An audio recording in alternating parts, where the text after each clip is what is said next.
আপনার কাছে কি লাল লিপস্টিক হবে? হ্যাঁ এই যে এই লাল না তো, রক্তচাপা লাল। এটা কথা জিজ্ঞাসা আপনারে বলেন। আপনারা দেখে তো মনে হয় না যে আপনি লিপস্টিক ব্যবহার করার মতো মানুষ। হঠাৎ লিপস্টিক নিতেছেন যে?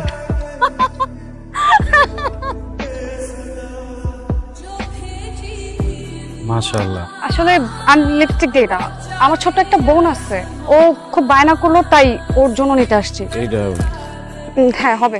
কত টাকা? টাকা দিতে হবে। টাকা লাগবে না মানে? উপহার। আমার লাগবে না, রাখেন। শোনেন, একজন মানুষ যদি আরেকজন মানুষকে কিছু উপহার দেয়, এটা নেওয়াটা তো মিস।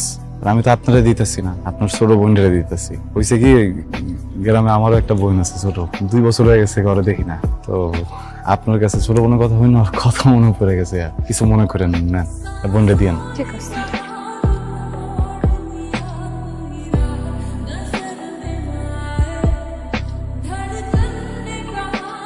ওর বেয়াদবের জন্য আমি মাফ চাইতেছি আপনার কাছে। আপনার মনে কিছু নিয়েন না। আপনারা যেটা করতেছেন ওইটা ঠিক আছে, এটা আপনাকে জীবন। ওর জীবনটা তো এমন না, ওর তো একটা তরিকার জীবন, তরিকা চলতে হইব না। এই তুই কই তো তুমি পর বেয়াদবি করে। আসসালামু আলাইকুম। ওয়ালাইকুম আসসালাম। ভালো আছেন? জি ভালো, আপনি ভালো আছেন? আচ্ছা, আমার একটা চিরুনি একটা আয়না দেন তো। হ্যাঁ, একটা চিরুনি একটা আয়না। আর আজকে এগুলো আমার জন্য নিতেছি। নেন। আয়না লাগবো না। টাকা লাগবো না কেন? উপহার। এইভাবে যদি প্রতিদিন উপহার দিতে থাকেন তাহলে তো আপনার লস হয়ে যাবে। লস হইব আমার লস হইব। যে লোক লসের সাগরে ডুবে থাকে এর কোনো লস হয়? বুঝলাম না বিষয়টা। এই যে আমার ব্যবসাটা দেখতেছেন না, এটা আমার আসল ব্যবসা। চৌরাস্তায় আমার একটা দোকান আছে। আমার আব্বা মরে যাওয়ার আগে দোকানের জায়গা সবকিছু আমার নামে লিখে দিয়ে গেছে। হঠাৎ একদিন দোকানে আমার ছোটবেলার বন্ধু এলো। ভাইগুলোর মান নাকি ক্যান্সার, 20 লক্ষ টাকা লাগবে। আপন মায়ের মতোই তো, এর হাতে রান্না খাইছি, এর বাড়িতে থাকছি। মাই মনে করছি সবসময়, পর মনে করিনি। আর আমার কাছে তো টাকাও ছিল না। পরে আমার দোকানটা বন্ধকে রাখা 20 লক্ষ টাকা দিচ্ছি। আমার বন্ধু টাকাটা লেগে গেল, কিন্তু আর ফিরাইলো। পরে যখন আমি খবর লাগিয়েছি তখন উনি যে আর মার কিছুই হয়নি, সমস্যা নাই। আল্লাহর দুনিয়া কোনো কাম কি ছোট, সব ব্যবসায় বড়। নিয়তটা ঠিক হওয়া লাগে। আচ্ছা, আপনার একটা কথা জিগাই, হ্যাঁ। কত টাকা হইলে আপনি ওই দোকানটা ফেরত পাইবেন? 25 লক্ষ টাকা, 20 লক্ষ আসল আর 5 লক্ষ টাকা লাভ দিতে হবে। আচ্ছা আসি তাইলে। চাচা এই গুটে পানি লো এই চাচা চাচা চাচা যেতে পারবেন তো? একটা পারবেন যেতে? পারবো না। ঠিক আছে, সাবধানে যান। আজকে আমার মনের মতো একটা ছেলে দেখলাম, আর এই ছেলেটাকে দেখার পর আফসোস হয় আমার কেন এরকম একটা ছেলে থাকলো। বাবা, আমারও না অনেকদিন ধরে একটা ছেলের সাথে দেখা হয়। ছেলেটাকে দেখলেই না বড্ড মায়া লাগে, মনে হয় যাদের সাথে সারা জীবন থাকা যায়। মানে তুই সবসময় নিজেকে গুটিয়ে রাখছিস, একটা অনুশাসনের মধ্যে থাকছিস। এমন সময় এসে এমন কোনো ভুল করিস না যাতে নিজেই তুই কষ্ট পাস। আসসালামু আলাইকুম, কেমন আছেন আপনি? আচ্ছা বাবা, এত সুন্দর প্লেসে রানিং দোকান কি কেউ কারো কাছে বন্ধক দেয়? সবাই হয়তো দেয় না। আসলে হয়েছে কি, আমার পরিবারের কাছে কেউ কখনো বিপদে পড়া সাহায্য চাইলে আমরা তারে ফিরাই না। আমার খুব কাছের একজন বন্ধুরে সাহায্য করতে গিয়ে আমার ঠিক আছে বাবা, ঠিক আছে। আমি না হয় তোমাকে 30 লক্ষ টাকা না না, এটা কোনো দয়া দাক্ষিণ্য না। আমার এই জীবনে তোমার মতো ছেলে পাবো কিনা জানি না। একটা কথা বলতে চাচ্ছিলাম বাবা, সেবার বলি, আমার বড় মেয়ে আন্নার সাথে তোমার সাথে বিবাহ দিতে চাই। আলহামদুলিল্লাহ, অনেক অনেক শুক্রিয়া, আপনি আমার এই লায়ক মনে করছেন। আমার আপত্তি নেই, তারা আমার খুব পছন্দ। আমার যে একটা শর্ত আছে। শর্ত?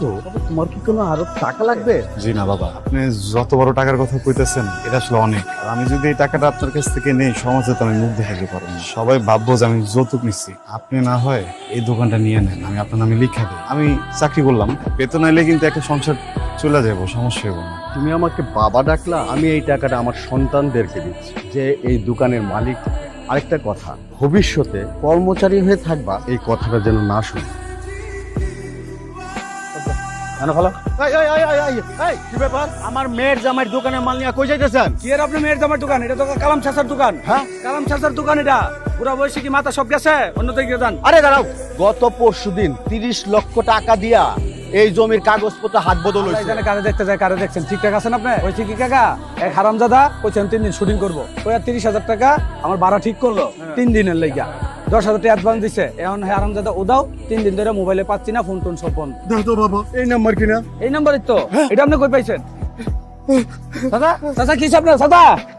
আজকের দিনের লাস্ট মুদ্রা, ঠিক আছে? সবাই সুন্দর করে ফলো করো আমাকে। ময়ূর হও। 1 2 3 1 2 3 যাই হোক খুব বাজে হয়েছে।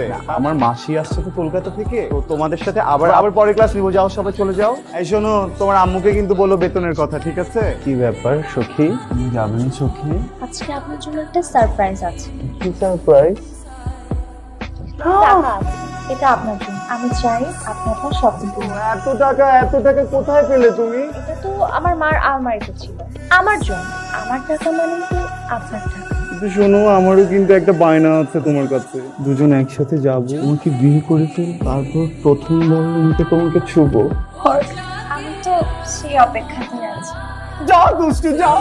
দেখছেন নি আপনারা আর মাইয়া কান্দার কথা কইতে হাঁটতেছেন শুনেন আপনারা দর্শকরা ভাই বোনেরা আর মাইয়া ও বলা বেবুজ বুঝে না আর এই মাইয়া রে এই জামাইয়া ফুসলে ফাসলাইয়া প্রেমে জালে ফালাইয়া চুরি করেছে নিজের ঘরে 1-2 টিয়া ন 20 লাখ টিয়া এই জামাইয়ার ঘরে জামাইয়া এত বড় সর্বনাশ করছে নাই দেশবাসীর কাছে বিচার চাই আনেরা হেতার বিচার করবেন মা হিসাবে আর কিছু চাই নাই আপনার কাছে।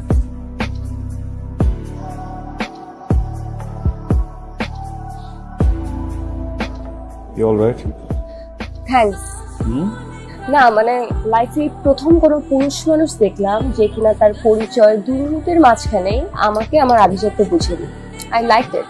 ওকে, আপনার আমার বন্ধুত্ব কিন্তু ভালোই জন্য, সরি, দাদা ফার্স্ট কার সাথে ফ্রেন্ডশিপ করি না। কিন্তু ইমপ্রেস করার ট্রিক্সটা তো খুব ভালোই জানে। একটা শক্ত পাথরে কোথায় আঘাত করলে পাথরটা ভাঙবে সেটা তো খুব ভালো করে জানে। I like it.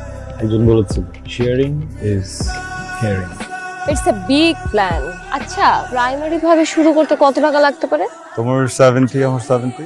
70? O my god. কিন্তু সাতমান মানে নতুন বিজনেসের প্রেশার নেওয়াটা আমার জন্য একটু টাফ হয়ে যাবে। বাট প্রজেক্ট প্ল্যানিংটা খুব ভালো। তুমি এখন আর জাস্ট আমার বিজনেস পার্টনার, আমার লাইফ পার্টনার। সো এগুলো সবকিছু আমি দেখছি।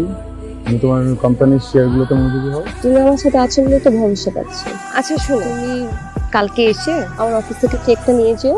আচ্ছা শোনো না, আমাদের প্রজেক্ট কমপ্লিট হলে গ্র্যান্ড ওপেনিং এর দিন আমরা বিয়ে করব। সাতমান, I really love you. And I trust you. ট্রাস্টটাই বেশি ইম্পর্টেন্ট। পেপারস দিতে কি দেরি হবে? না না, একটু ওয়েট করো, এখনই সব রেডি করে নিয়ে আসবো। অফিসে কিছু হয়েছে নাকি আজকে? মানে কি, তোমার সাথে কেউ মিসবিহেভ করেছে? হ্যাঁ না না, আমার সাথে মিসবিহেভ করে নাই, আন্তরিক কম লেগেছে। আচ্ছা দাঁড়াও, কি করবে? ওরা বেশি বার বাড়ছে, আমাকে হ্যান্ডেল করতে দাও। আপনারা সবাই তাড়াতাড়ি রুমে আসুন, আর্জেন্ট। বুঝতেছো না বাবা, এত সিরিয়াস কিছু তো না। আমি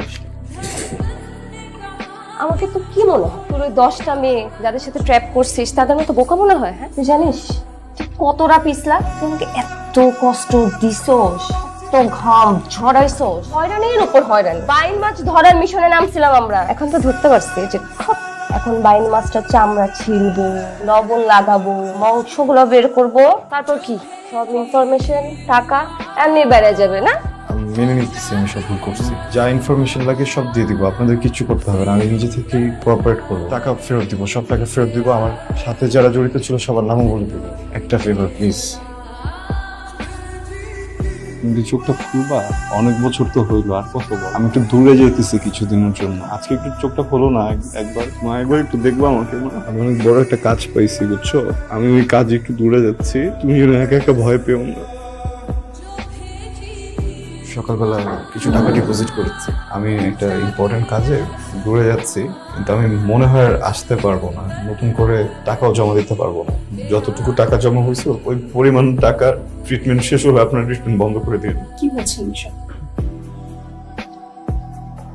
আমার মা কোমাতে আছেন, কবে উঠবেন জানি না। তোমার মা তো চেষ্টা করছি অনেক ভালো কিছু করার, কিন্তু কেউ সুযোগ দেয় না। পৃথিবীতে কেউ কারো 2 টাকাতে হেল্প করে না, কিন্তু এতটুকু বুঝে গেছি আজকে যে খারাপ কিছু করে কখনো ভালো হয় না। আমার মায়ের কপালে মনে হয় এই পর্যন্তই সময় ছিল। একটা রিকোয়েস্ট করি, আমি তো আর আসতে পারবো না, আর আমার কাছে আসলে অত টাকাও নেই যে আমি ট্রিটমেন্ট আর চালাবো। হসপিটালে হয়তো বা তাকে আর রাখবে না। আমার মা যখন মারা যাবে প্লিজ দাফনের ব্যবস্থাটা করে দেন। আপনার যা বলেন আমি সব করবো, প্লিজ। তুমি পালাও, এখন ডিরেক্ট ফায়ার এক্সিটের দরজাতে বের হয়েছে। কি বলতেছেন আপনি? আমি যা বলছি সব ঠিক বলছি, নিচে ওরা যাতে তোমাকে না দেখে। আর আন্টির অক্সিজেন খুলতে হবে না, আমি সবকিছু টেক কেয়ার করবো, যত টাকা লাগে যা লাগে সবকিছু আমি দেবো, তুমি টেনশন নিও না। আর একটা কথা, তোমার ফোন দিয়ে আমাকে ফোন দিবা না, রাত 11টার পরে পাবলিক বুথ থেকে আমাকে ফোন দিবা, ঠিক আছে? Thank you, thank you. আমাদের পরে কথা হবে, হ্যাঁ? আর লেট করো না, এখন যাও। আমি আন্টিকে দেখবো, তুমি টেনশন নিও না, তাড়াতাড়ি। Excuse me, nurse. এই বেডে যে পেশেন্টটা ছিল উনি কোথাও, ওনাকে কোনো শিফট করে দিয়েছেন আপনারা? ওনার কিছুক্ষণ আগে রিলিজ হয়ে গিয়েছে। আমি তো টাকাগুলো আনতে গিয়েছিলাম, মানে আপনারা কি মানুষ? কিছু টাকার জন্য তাকে হসপিটাল থেকে বের করে দিলেন, আর কিছু সময় ওয়েট করতে পারলেন না আপনারা? প্লিজ আপনি একটু থামেন, আপনার মনে হয় কোথাও ভুল হয়েছে। উনি আসলে গ্যাস্ট্রিকের পেশেন্ট ছিলেন এবং ওনার স্যালাইন শেষ হয়ে গেছে বলে আমরা রিডিউস করে দিয়েছি।